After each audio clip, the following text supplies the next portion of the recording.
is Alan Malventano. NVMe's pretty ninja if you're dealing with like massive file transfers. That's another person we should get on the show one of these days is Alan. Yeah, if you want to talk storage, Alan is amazing. He was on Forecast ages ago, but I don't think I've been on a show with him in a long time. How do I spell his last name? M-A-L. Wait, oh, M-A-L. M-A-L-V-E-N-T-A-N-O. Who's the guy who runs the benchmarks on storage daily. All right. Put him down. Put him down. A-L-L-Y in space M-A-L-V-E-N-T-A-N-O. You had to get Mickey Mouse in my head. Well, Shannon's been Albania. the last couple days. Albania. Because she keeps going to Disneyland. She's a Disneyland enthusiast. Right. Hey, so am I, and I've only been 3 times this year. Yeah, but you live there. I pledged that I would never go back there when I was like 14. It's really cool.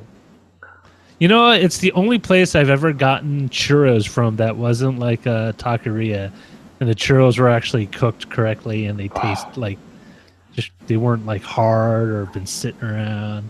That's one of my favorite things about the tech inspection day for the Baja 1000 is because you line up your vehicles. You have to basically push them through Ensenada, and they set up all the carnival stuff around. And that would be breakfast. I'd make coffee, and then I'd go buy like 4 bags of churros. We'd all be sitting there munching on churros fresh out of the fryer, wandering through Ensenada, pushing our race vehicle. Okay, how is this not a cereal? It must be, right? Churros cereal. Churros. Oh yeah, no, totally. From Post. There it is. Yeah. Churros. Post mini cinnamon churros. That's good. It's like giving your kid just like and it's so weird because they dust it with cinnamon, but it's the sugar that really cooks you. Well, it's cinnamon. It's like powdered. It's like cinnamon toast mix. It's like sugar and cinnamon and love and fat and dough. It's like Zeppelis or donuts or. I'm not that big on Zeppelis. Jen is. Jen really loves them. You probably have never really had a proper Zeppeli. Much like people who have bought churros from the dried brick store. What do they call that? Like at a baseball game. Yeah, or it's just been carted around. I'm never buying food again at a baseball game. Hey, should I go get those chicken nachos? They look really good, Tom and or Eileen. Oh no, we're in the 7th inning. The game's gonna wrap up pretty soon. It's like, what? We went into three extra innings, and they closed. Yeah, that's the way it works. I just wanted my chicken nachos. I know. All right, shall we do this show then? Are we going to talk about tech? Let's We kind are. of enjoying the whole churro conversation. We'll get back to the churros in like that's a for half our hour. Patreons. Yeah. Our Patreons.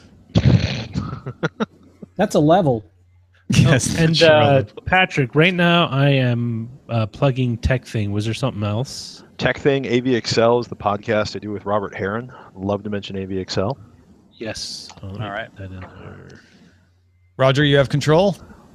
Yes. All right, here we go. Hey everyone, do you love the fact that DTNS is ad-free as much as I do? And would you like to keep it that way? Well, it's super simple. Just shoot over to dailytechnewsshow.com/support and find out how. This is the Daily Tech News for Friday, September 15th, 2017. I'm Tom Merritt. With me today, very happy to have Patrick Norton in the house. How's it going, man? Apparently, I haven't figured out the music stop, but I'm doing well. How are you, sir? I'm good. Patrick, of course, co-host of Tech Thing. You may be used to seeing Shannon Morse on this show quite often on Fridays. I am. This is not Shannon Morse. This is Patrick, in case you're confused between the two. It's the jaw that really separates us and the total lack of hair, purple or otherwise. Right. Otherwise, Tech Thing hosts, occasionally on DTNS on Friday. I get why it would be hard to keep them apart. Patrick's going to talk to us today about processor parts. Well, the parts that you want to put in your PC. How would you explain it? The PC processors you want to put in your health. I've been really wanting to talk to you and Roger about your processed chicken intake, especially Roger with the nuggets. I do love a nugget too, I have to say. One of the loves that Roger and I share. AMD, if you're building your own system, AMD is kind of taken over at most levels of system building unless you're spending all the money, but we'll talk about that later. In fact, AMD fans, and I know there are at least 3 of you who have emailed me accusing me of an Intel bias. Please stay tuned. Now here are some more top stories. Google announced Thursday that it's making changes to Chrome. Oh, well, crap. I screwed up. Hold on, I'm going to rewind to do this again. Len Peralta is with us as well. This is the problem with not putting the video in front of me and not having the normal Friday people. Len, I'm so sorry. This has become a shtick. We're going to need to do a supercut of all the times I have horribly forgot to introduce Len over the years. What I got to do is I just got to yell as loud as I possibly can. Hey! Hey! Not you. Sorry. For me! It's not that I hate the Cleveland Indians for breaking the Oakland A's American League record for most win streaks, subconsciously coming out. It's not. Well, I'm very happy for your team. It could be. No. Len's going to illustrate for us, and we're busting Len out of his cage this week. We're giving him the whole week of news to choose from. So I'm very interested to see what you pick, Len. Yeah, I'm excited to see what happens too. We'll see exactly. Why don't you get to the top stories though? Yeah. So for those of you who want an exercise at home, go back and re-edit this without me most embarrassingly not introducing Len. Here are some more top stories. Google announced Thursday that it's making changes to Chrome to make autoplay videos less intrusive. Chrome 63, which is scheduled to arrive in October for everyone, you can get a build of it now, will give users the option to disable audio for individual websites. So like a mute button. If you're like, oh, CNET, I'm tired of the auto-playing video, mute. Preference that will persist between browsing sessions too. So if you close Chrome and open back up, it'll remember which ones you've muted. Chrome 64, coming in January, goes even further. It will stop sound from all autoplay video unless you actually click on a video or you have a history of clicking on video in this site. If you're like, no, I always watch the videos at CNET, then it'll let it play because it's like, okay, we get it. You like this sort of thing. What do you think? The war on autoplay has begun, Patrick. The war on autoplay sound has begun. I already tweeted like at Google Chrome being like, really? You're going to mute it, but you're going to let the video play in the background? So the really irritating thing, it sucks down the larger percentage of I mean, admittedly, the audio is less irritating for multiple tabs. But for example, CNET, not that I want to CNET, call it anybody for being CNET, particularly egregious CNET. We love you, CNET. I love CNET. We don't love your autoplay so much. The autoplay on the video would bother me less if it wasn't oftentimes something that has A, nothing to do with the article I'm viewing, and B, below the fold. I mean, SFGate does the same thing. I mean, yeah, advertising revenue. Me too. It's not. They're not the only one. And they're not doing it because, you know, despite what they say, we're offering additional video opportunities because our user base has really decided that video is the most engaging way to tell a story. No, they're doing it because they want the ad revenue, and they're doing it in cheesy, sleazy ways. It's going to undermine the value of the ad revenue because they're doing it below the fold and they're auto playing it, and it's really irritating. And I'm glad that Google's doing this, although if I'm, you know, a large website, I'm probably horrified by this. But you know, the fact is by muting it, the user's going to be less irritated, but the video is still going to play, and the delete expletive publisher that's putting the egregious and irritating video is still going to get the ad revenue. So they're still going to be sucking down system resources. They're still going to be sucking down bandwidth. They're still going to be fundamentally inflating their video numbers and thus undermining the whole advertising model for the video. It's irritating. It is. And the system resources thing wouldn't be such a big deal if it was one page every so often. But I think you and I are very similar, where we'll have literally 20 or 30 tabs, maybe more, at a time, and suddenly this starts playing. One of the nice things about having audio in the autoplay is it's happening. You know, yes, the tab will show a little icon when it's playing, but it's nice to know, oh crap, I need to go kill that, because if I get 16 of these playing, my system's going to grind to a halt. Mm-hmm. Well, I do like this change, though. I'm not going to damn them for not making all the change I would like to see in the world.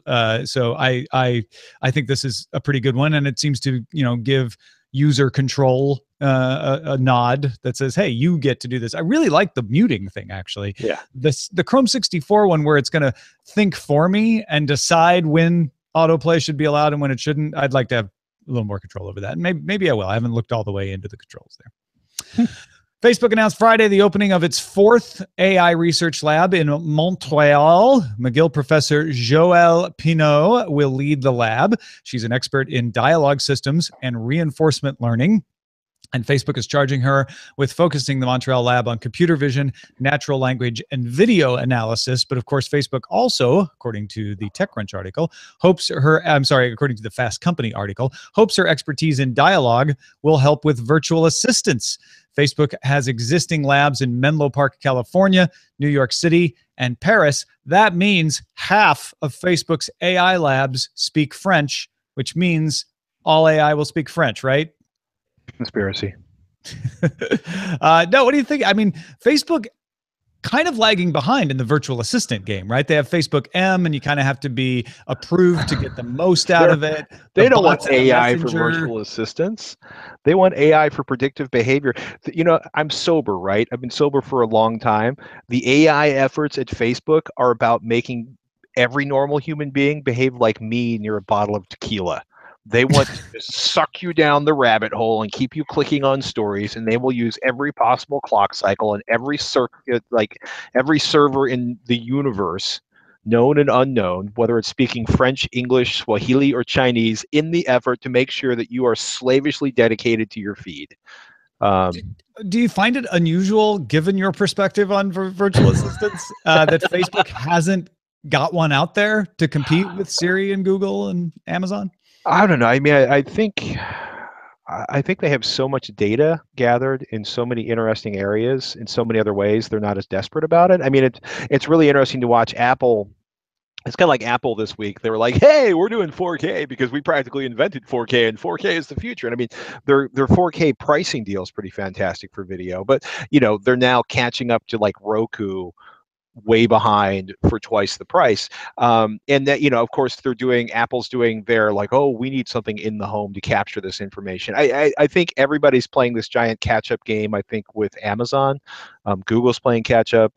Although Google's got a huge amount of information from everybody using Android phones. But I don't know. It just seems like a giant Google, Amazon, you know, Microsoft, Apple battle. And Facebook, I think, is just going to quietly stomp everybody. I'm kind of ending up in the same place you are there, which I think Facebook is sitting back saying, yeah, okay, we've got some AI out there. We've got it in Messenger. We've got some bots.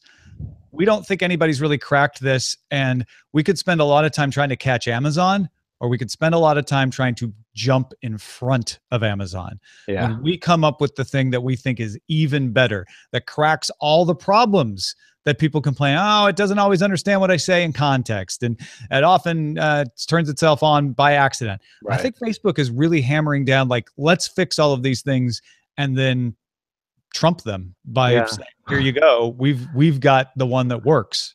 I mean, Facebook's also like Google in the sense that they have a huge amount of information about how people interact and how people use language that's very different. Like Amazon has a lot of information about how people shop. Yeah. And Microsoft has a lot of information about how people interact with their computers. But the really weird side effect of being, you know, Google or Facebook is you have this huge amount of information on how people communicate via email, via Messenger, via, you know, from a big data perspective, I think it's probably a very radically different, you know, data set to be playing with. And I think that probably gives them some advantages when they're trying to figure out how to make, you know, a verbal AI communications function better. Or I'm in denial and just afraid of Facebook, which is an entirely strong possibility. All right, this next story makes me long for the days when Google was just called Google.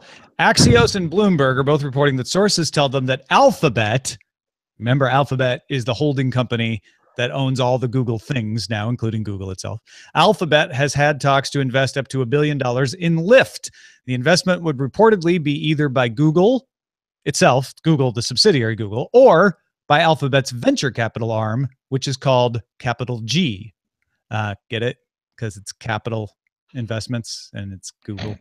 Alphabet is already, and also Alphabet, capital G. Alphabet is already an investor in Lyft competitor Uber, but Alphabet's Waymo division, which does the self-driving cars, has a partnership with Lyft and is suing Uber. So it would make sense that Alphabet might want to throw a little money into Lyft.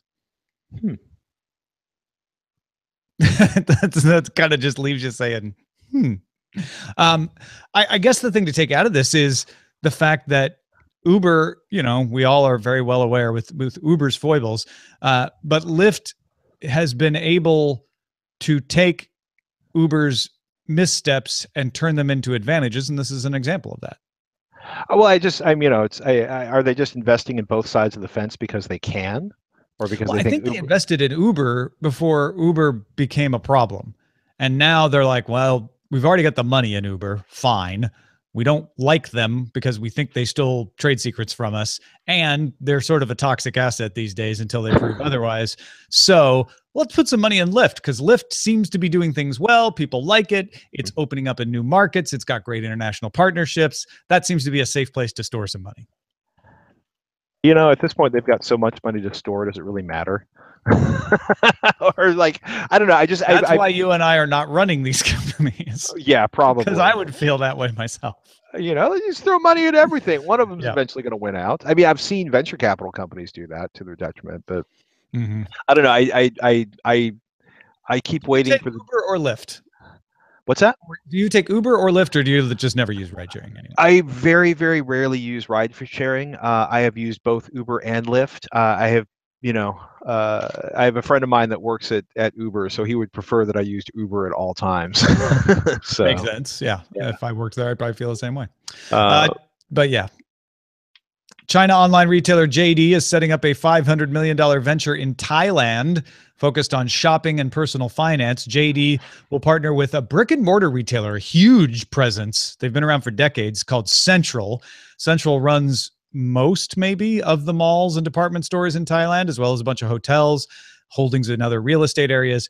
Tech in Asia cites eMarketer's projection that Thailand's online shopping spend is projected to reach $5.7 billion US in 2020.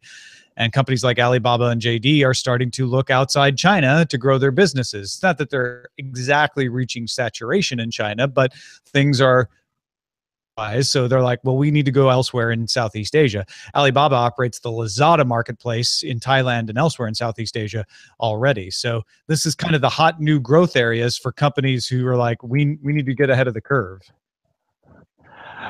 Makes sense to me. I mean, where's the emerging market? Get there first, make all the money, and hopefully block your competitors from making money there before you can. I think it's interesting because a lot of times we think of China as, oh, that's a place with restrictions on business, or that's a place where Facebook and Amazon really need to get in. And Amazon's trying to get in. They're trying to get into Thailand as well. It is difficult for these U.S. companies to make a go of it, not just in China. Yes, it's difficult in China because a lot of times they require companies to do things that U.S. companies don't want to do. But it's hard to do it in Thailand and elsewhere because, as we've had people on the show before explain, it's an entirely different way of approaching shopping and payments. And you need somebody who is familiar with that. I'm just laughing because I'm thinking of Steve Martin from 1,000 Years going, those French, they have a different word for almost everything. And but it's not just language, it's culture, it's how people do things, and it is not trivial to do that. Yeah. We had a guest on, somebody that Patrick Beja knew, and he had him on the Phileas Club, who was explaining, e-commerce in Thailand. You just email your payment. Basically, you just message your payment to someone separately from your purchase. And they look at shopping carts and things that we do normally in the US as weird and impersonal and therefore scary and insecure. You don't even get to talk to somebody. How do you trust that? Yeah. Well, I don't know. I mean, years ago, I was talking to people at Dell, and they're like, well, the whole sort of mail order, online sales thing doesn't seem to be working particularly well in Europe. And I'm like, well, you got like 2,000 years of people living in, or 1,000 years of people living in small villages and buying everything locally. And in the United States, you have a couple hundred years of people being scattered to the ass end of nowhere and being really excited when a train came in, because then they could order things and they would show up. You know what I mean? It's just the Wells Fargo wagon. Is it coming down the track? Exactly. Or, you know, the idea of mail order is this inherent thing to being like, I'm in the middle of nowhere, and if I can't make it myself, it has to come from somewhere else. You know, it's I don't know. It's curious to watch this stuff evolve, and it's also curious to hear what turns out to be a major business problem. I mean, I remember somebody like being really shocked. Somebody they worked with insisted they did like a global name search to make sure the name of their company wasn't offensive in any language, and in one of their primary markets, I think it was the equivalent of mooning somebody's grandmother. You know, something it was like, you know, awkward, really awkward. Yeah, I don't know. It's a global marketplace, yeah. And now your history moment. Do you remember, Patrick Norton, in 1999, covering Amazon's patent for one-click purchases and their lawsuit against Barnes & Noble and the anger at Amazon? You can't own clicking. Well, that patent has expired as of September 12th, and Amazon can no longer, well, I guess they can collect license fees, but no one has to pay them anymore. People can start doing one-click purchases. We've waited all these years, Patrick. Finally start a Shopify website without being afraid. Well, and honestly, I was thinking back at all these arguments we had in '99 about why this was bad and a break on innovation, and it didn't really slow down e-commerce. I mean, e-commerce has been fine, but there certainly is the feeling that going to Amazon to shop is easier. I feel it sometimes where I'm like, oh, I'll just do it at Amazon. I wonder how much of that is one click. I don't think all of it is one click, but if suddenly everywhere is able to say, oh yeah, one click shopping, we got it now. We don't have to pay for it. So everybody's going to do it. Will we even notice? Oh gosh, you know, I probably not. At this point, so much of my shopping in Amazon, like Amazon no longer is guaranteed best price on something. So that's probably undermined more of my Amazon shopping than anything else. There's also so many other advantages in Amazon, you know, the free shipping, the Prime, the familiarity with the interface. We'll see. Yeah, I'm curious too, because I hate to say it, but I think a lot of the anger that 29-year-old Tom Merritt had about this in 1999 was unfounded in the end. I don't think it damaged the things that we thought it would damage. And I'm not saying that I still support this particular patent being awarded. I think it's rather obvious and shouldn't have been. But in this case, I don't know that it materially changed things. It's amazing to realize how unbelievably broad it is, right? Any e-commerce transaction executed with one click with customer credentials that are stored for validation. I mean, it's like, you know, it'll be interesting to see how fast places like Monoprice and Jet and all these other websites will rush to implement this. Yeah, or if they will at all, if it even matters. Folks, if you want to get all the tech headlines each day in about 5 minutes, be sure to subscribe to Daily Tech Headlines at dailytechheadlines.com. You can also get it on the Amazon Echo as a flash briefing and in Google Home through the Anchor service, and get it on the Anchor service at Anchor. Just look for it in the App Store or go to anchor.fm. All right. So we've had a lot of people asking us about processors. You've got Intel's new processors, you got Ryzen's new processors, and they're like, which one should I get? What's the difference? Why is one so much cheaper, but it looks like the other one's more powerful? And that's why I wanted Patrick Norton to come on the show and kind of give us the lowdown with all of these new processors out there. If I'm building a PC or if I'm looking to upgrade one, what should I know? Well, I'll give you a hint. Right now, I am working on a Ryzen powered system, and there is a Ryzen powered system over there, and I have a Dell all-in-one 27-inch computer that has a Ryzen processor being tested over there. So I'm a little bullish on Ryzen right now. You're feeling the AMD love. I'm feeling the AMD love for any of a number of reasons. But what it comes down to is you know, a year or two ago, so I co-host This Week Computer Hardware with Ryan Trout. Ryan Trout runs PCPer.com. It's a fantastic website for hardware reviews. And what you're looking at right now is the PC Perspective Hardware Leaderboard. And right now, the low end, the mid range, and the high end system, the processors from that are all AMD Ryzen. And not too long ago, they all would have been Intel. And a couple of years ago, it became pretty obvious that Intel was less than, I don't know, enthusiastic or less than focused on the enthusiast market or the power user market, and that, reducing power consumption, for example, is much more important to Intel than, say, delivering significant gains in instructions per cycle or clock speed or things that would make you go, wow, this processor is like so much faster than my old one. It's great for laptops, not so great for video editors or gamers and stuff. So if you're talking about like single core 1080p gaming,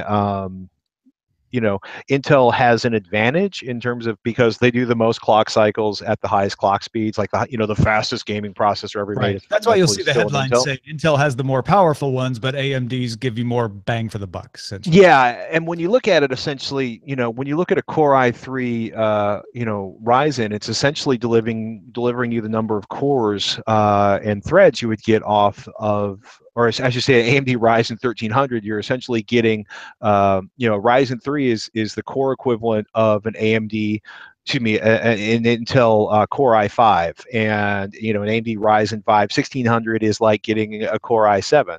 So it's kind of crazy when you look at what AMD has done. Like they've come close in performance.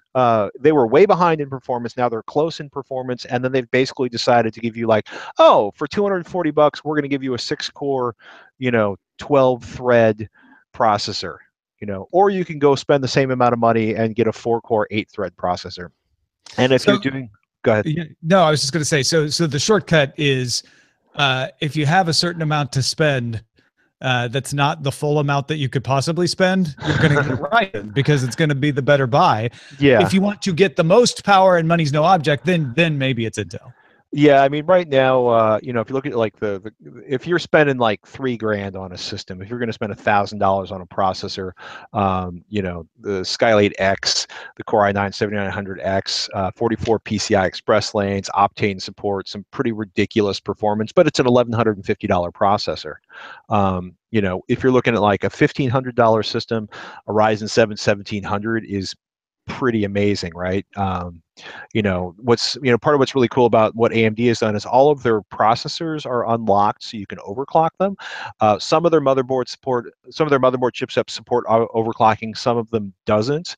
But if you look like an MSI X370 SLI Plus, that's a $132 motherboard. Combine that with a Ryzen 7 1700, which is going to be a $290 CPU, and you're going to end up with a monumental number of cores to throw at your applications. And if you are rendering video, if you are playing with Photoshop, if you are running a whole bunch of stuff simultaneously, it's fantastic. I mean, I went from a Core i7 6700K overclocked to the 1800X in this my production system, and I literally cut my rendering time on stuff by like 50%. Huge reduction, because I was throwing so many more cores and so many threads at the process. So if I've only got $500 to spend, let's say I'm on the super budget, but I want to build myself a system, what do I get? If you're, there's still a Pentium processor, like a dual core Pentium processor from Intel that's really fascinating. If like all you care about is 1080p gaming, right, and spending as little money as possible. For everybody else, take a really close look at AMD's Ryzen 3 1300X.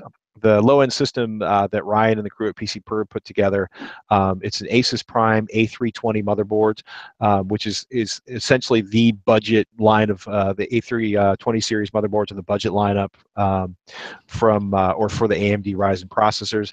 AMD Ryzen 3 1300X is $130. and gives you, pretty decent single thread performance. Plus, it gives you the equivalent of like, more cores than you would get from anything but a Core i5 processor if you're running, and significantly more expensive processor if you're running Intel. You can fit an Asus RX 560 for $120, which is more of a holding place for a GPU than a super gaming GPU. That'll get you like 8 gigabytes of RAM, a 250 gigabyte SSD. It's in a 500-watt power supply for $40 or $60, and that's a $530 system that'll hold most people, except for serious gamers, for a really long time. And if you're not gaming, I probably wouldn't even bother getting the GPU at that point. Yeah. So speaking of the GPU, though, the costs are a little wonky these days. Why is that? Well, okay. First of all, I should point out that actually you probably would still need a GPU with that system, but because of the onboard graphics, but right now the whole Bitcoin / Ethereum mining, the alternate currency mining markets have been, I'm about to use a phrase that I can't use on a family-friendly show, so I won't use it. The markets, overblown. Yes, that's exactly the kind of phrase I was going for, except with more expletives. The currency mining markets have been so berserk this summer that people have been buying GPUs hand over fist. For example, I have an acquaintance that might have 8 systems with a total of, I want to say, no, excuse me, 5 systems running 20 GPUs stuffed into the corner of his house for, let's say, a $700 a month electrical bill. But he's mining like $4,000 a month in currency. Well, I won't need to run the heater this winter. So no, he won't. Actually, he was looking for ways to figure out how to recycle the heat coming off of all those GPUs and systems. Smart. But the horrible side effect of that is there's just the prices are way up for most GPUs, not all, but the vast majority. And then we thought there was going to be some relief from that as AMD released the Radeon RX 56, or Radeon Vega 56 and Radeon 64. But I went to double check this morning, and yeah, they sold out their Vega 56s. And if you can find one, it's selling for, instead of $399, it's probably selling for $799. And then what would have been a $400 GPU, like a Core i7, Core i7, GTX 1070, which was a $400 GPU, is probably right now selling for $450 to $479. So it's not completely unavailable, but there's a lot of areas where they're particularly attractive, for currency miners, where the prices are way up and the availability is way down for a lot of the GPUs. Yeah, and the prices are coming down for Ethereum and Bitcoin right now, as China has been cracking down on exchanges, but they're not cracking down on mining. So it's hard to say if this will actually relieve it or not. Yeah, what happens though is if the decrease in price decreases the amount of revenue that the miners can make off their Ethereum mining or whatever else they're doing, right? Because that's the GPU based stuff at this point. Bitcoin isn't really using GPUs, or successful Bitcoin miners are no longer using GPUs. The upside of that is if the Ethereum yields are way down, or the Ethereum revenue is way down, for example, then people are going to be like, I'm going to sell my hardware rather than run all this electricity to make no money. And when they do that, then there's a whole metric ton of used cards on the market, and the prices go down, at least if you're, one, because people aren't buying new cards, and two, because you have the option of buying a used card. Well, we'll see. I mean, ICOs are still super hot, so that may fill in the gap. It's just, it's impossible to know, but I'll keep my fingers crossed that maybe we get a little card glut out of this at some point. Last question. Yeah. What about the person who's out there going, I don't understand most of your words. I just want to buy a new computer, a new laptop. Does it matter whether it has Intel or AMD inside? For the most part, it does not matter. If you're a power user, if you're running Photoshop, if you're video editing, if you like to have 7,000 Chrome tabs open simultaneously while running a couple of other apps like Tom and I do, then the advantage in the AMD CPUs is that you're going to get more cores and more threads, i.e. more power to throw at your computing problems for the same amount of money. But the reality is once you get up to a Core i5 processor, for the vast majority of users out there, you're going to have all the power you need for everything you want to do. Go buy a Dell, be happy with whatever you get. Do me a favor, try to get at least 8 gigabytes of RAM. Windows will like it a lot better. So excellent. That's good advice. Thanks to everybody who participates in our subreddit. You can submit stories and vote on them at dailytechnewsshow.reddit.com and check out our Facebook group. It's hopping over there, facebook.com/groups/Daily Tech News Show. Got a couple of people. This is what I really love these days is we've got so many people who are experts in various things willing to share some information regarding the Equifax breach, the fact that it was Apache struts. We were saying it seems like something they should have been able to fix in less than 2 months. Matt Bertolini was listening to the episode and thought he could shed some light on how companies like Equifax tend to handle software patches.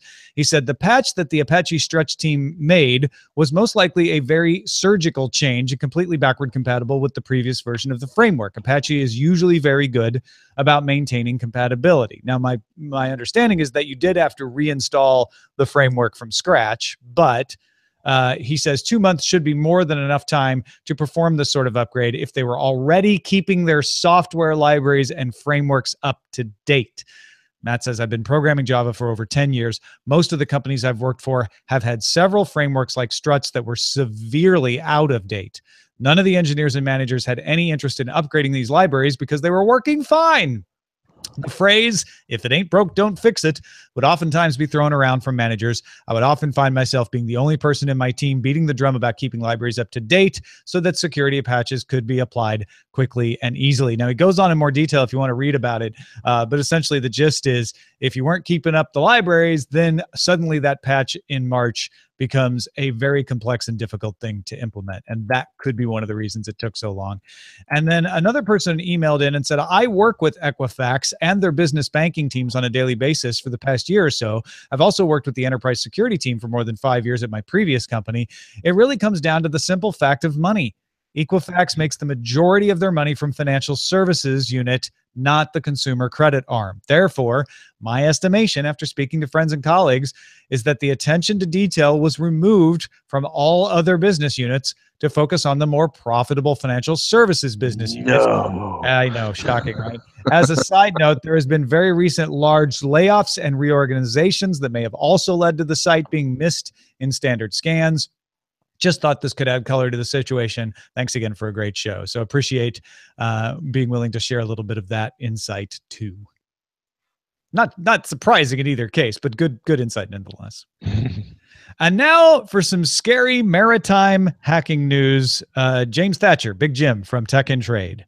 Hey, thanks, Tom. I want to talk today about an article I read on splash247.com, which is titled Malware Spreading Fast Through the Merchant Fleet. This is an important article because it talks about a survey that was done by the British firm Futurenautics. Now, Futurenautics went out and they surveyed 2,500 seafarers and found that 40% of the officers have sailed on a vessel which became infected with a computer virus or malware. Now, the crew also stated that 87% of those officers had no cyber training whatsoever, no cybersecurity training at all. This is a big issue, especially with the NotPetya virus attack that happened on Maersk back in June. So this article paints a very stark and drastic detail of things that are coming. And I want to explore more of this on the next Tech and Trade. So join me next time at Tech and Trade. Back to you, Tom. Excellent. Go follow him at Tech and Trade on the Twitters, and you can find out more about that if you're interested in how tech and logistics play together. Thank Jim for that. And last but not least, we had the listener mentioning he couldn't use two-factor authentication on his iPhone 4S, which he uses as like basically a spy camera, as a security camera. And he was upset about that because his workaround had been to install apps using iTunes. And now iTunes doesn't handle apps anymore. Well, Rob from Geelong, Australia was among the many people who pointed to the Apple support page that says two-factor authentication for Apple ID is implemented in older devices that don't support two-factor authentication, like the iPhone 4S, by appending the second factor to the end of your password. So if you're installing an app and you have two-factor authentication turned on and you get a prompt for a password, just put in your password plus the 6-digit code that is your second factor, and you should be able to log right in. That is something I did not realize. So thank you. Like, we had a half dozen people point this out. And then Matt Stevens suggested you could just make a new account under a family plan. Apple lets you do a family plan with up to 6 people, I think, for free. Make a dummy account under the family plan, put the dummy account on the iPhone 4S, don't assign a credit card to it. And then if somebody were to get into it, even though it didn't have a second factor, they wouldn't get much, was sort of Matt's point. And he's got more details about it and how to set up family sharing. We'll put in the show notes as well. But that's another way to approach it. But the fact that you can actually use the second factor on the older operating systems is pretty big. Cool. Yeah.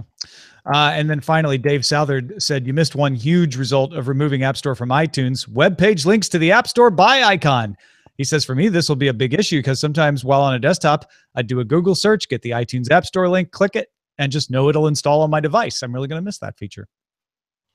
And you can do that with Android right now. I can go to a web page, say, put that on my phone or put that on my tablet, and it'll just show up. I would like to see Apple actually implement that as well.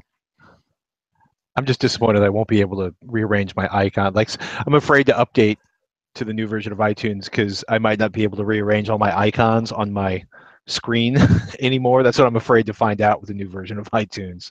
The icon on your device screen? Yeah, like you could actually manually rearrange all the icons in one of those. Oh, like, in iTunes, you used to be able to do that. Yeah. No, that's true. Well, you can do it on the device though. It's forever on the device by comparison. I see. You know, you like the speed. Yeah. I'm good. Occasionally I like speed. You like to speed draw. I know that. And you've been drawing something for us today. What do you got? Yeah, you mentioned at the top of the show that we were going to try to do something a little bit different from time to time where we talk about the big story of the week. The big story of the week, of course, being Face ID and the iPhone 10. I made a comment on Twitter that I thought that it would give it a year. Someone's going to do the Leatherface sort of thing with the Face ID, sort of go into a morbid kind of Halloween type thing. And that's what I did.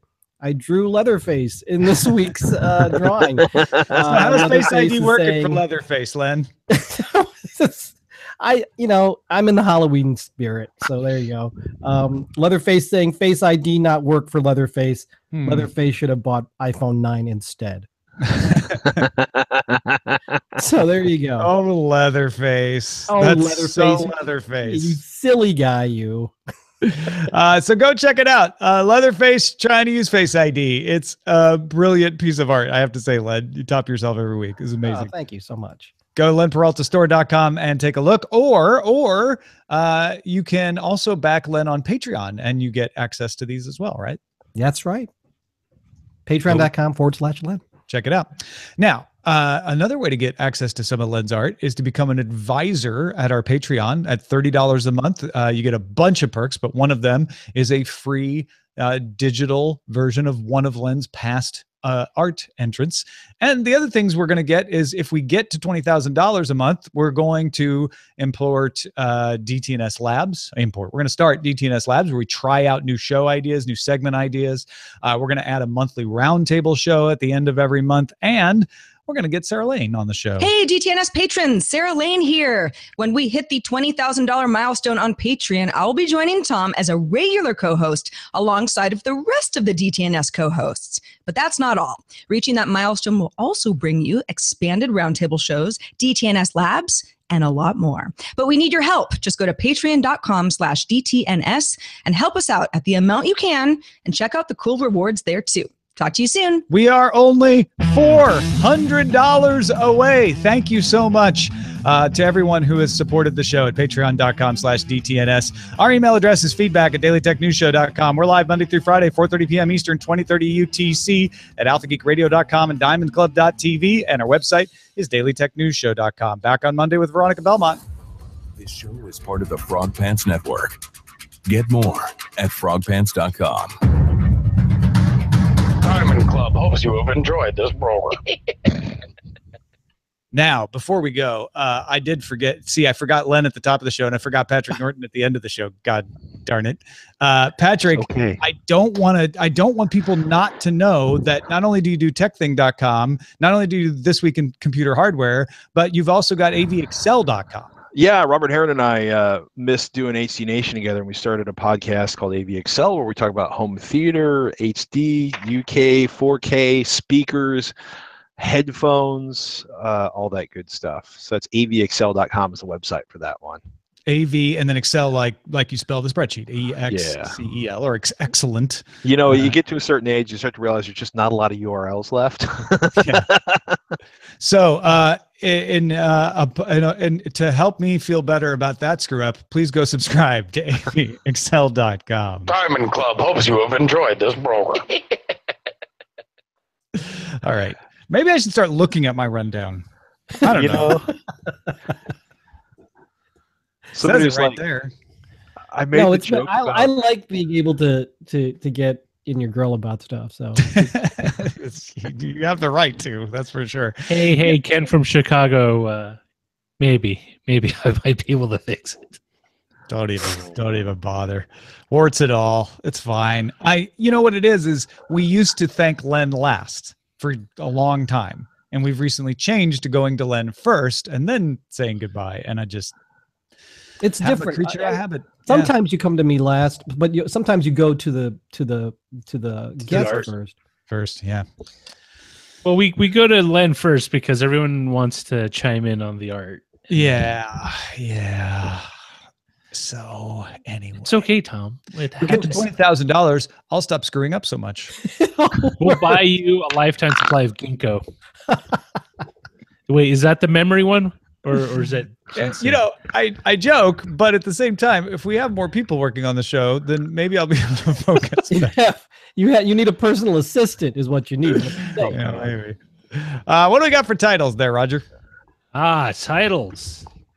We have begun the autoplay wars. Have AMD Ryzen's to the top. The Ryzen tide raises all threads.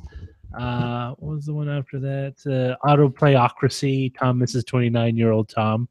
I don't know if you two would actually get along, to be honest. No, Ryzen is kind of snotty.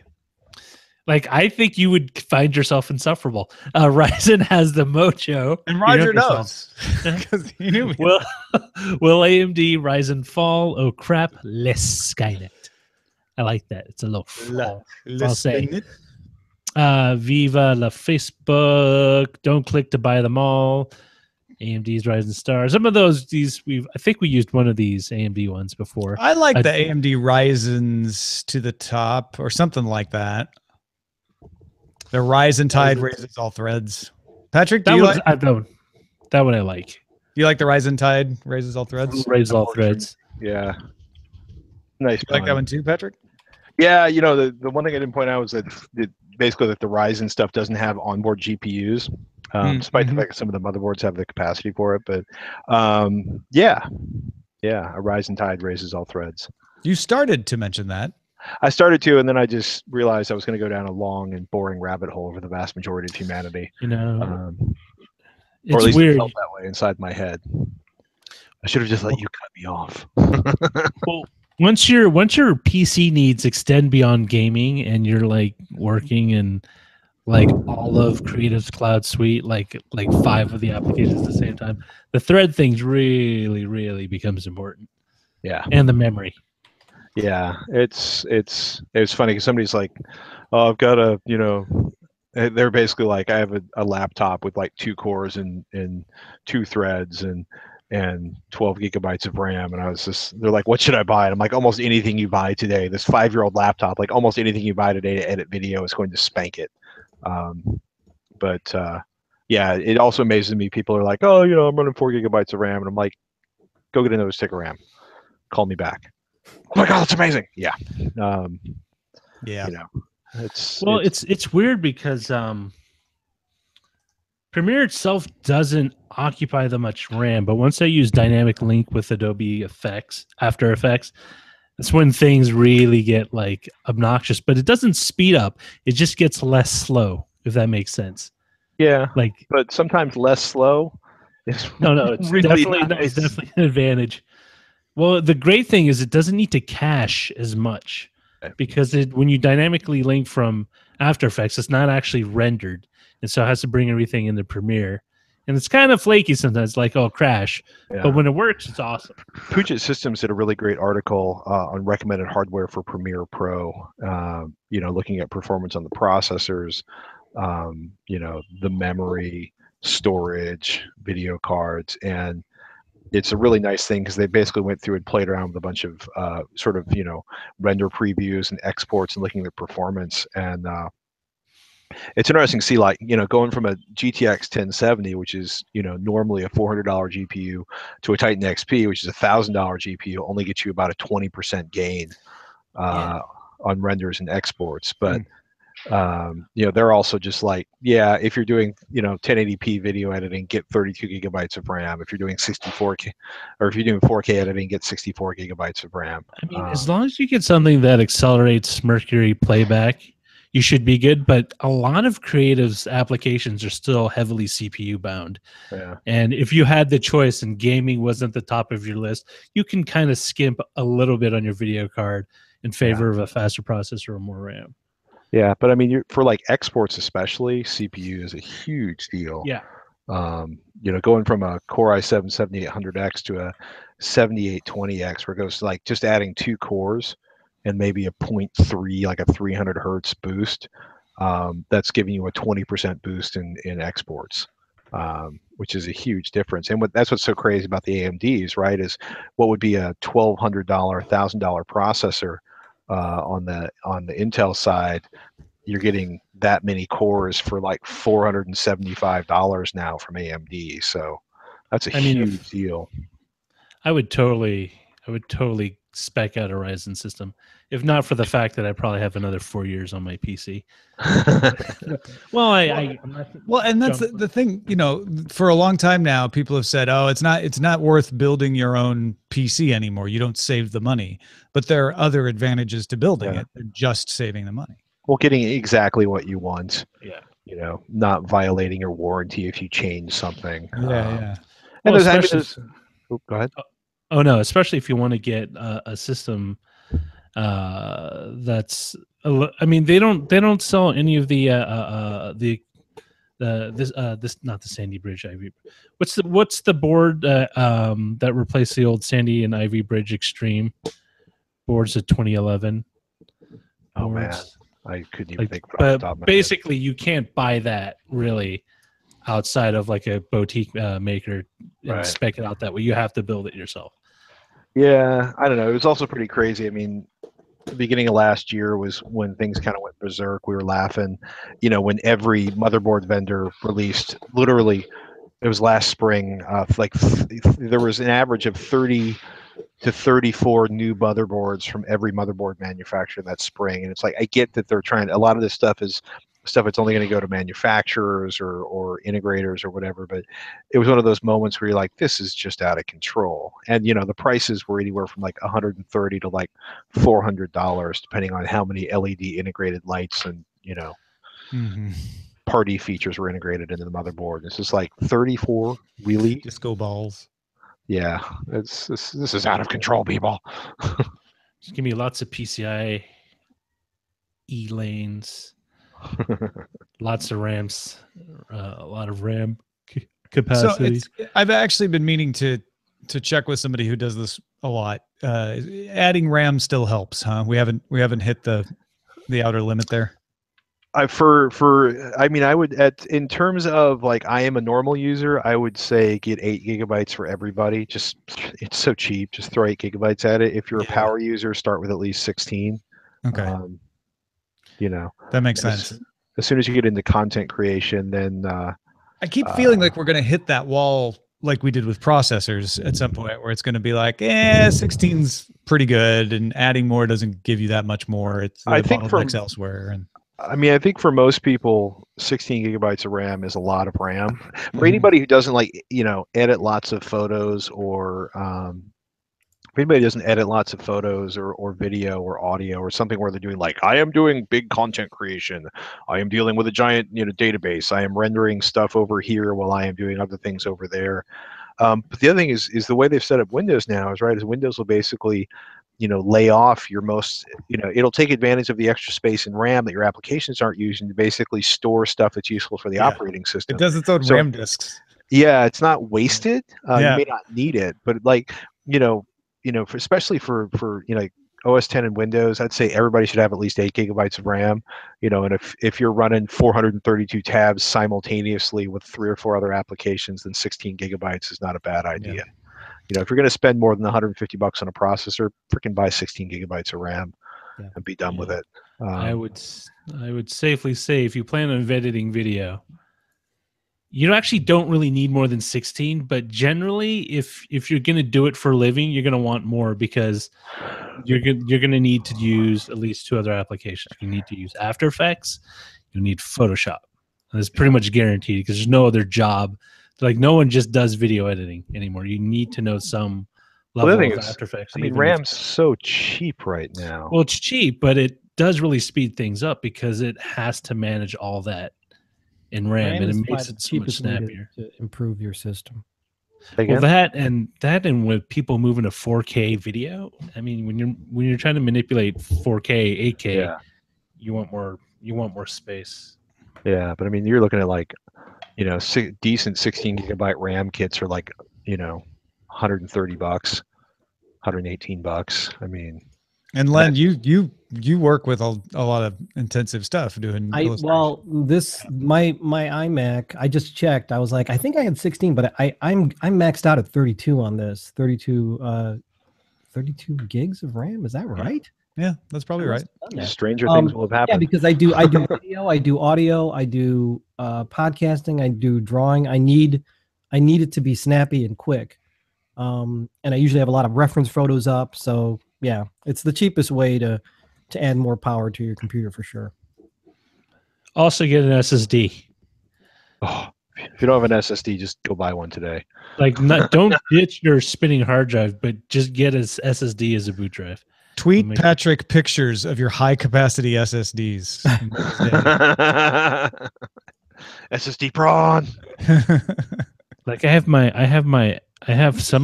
Creative Cloud running off an SSD, and I still want it to go faster.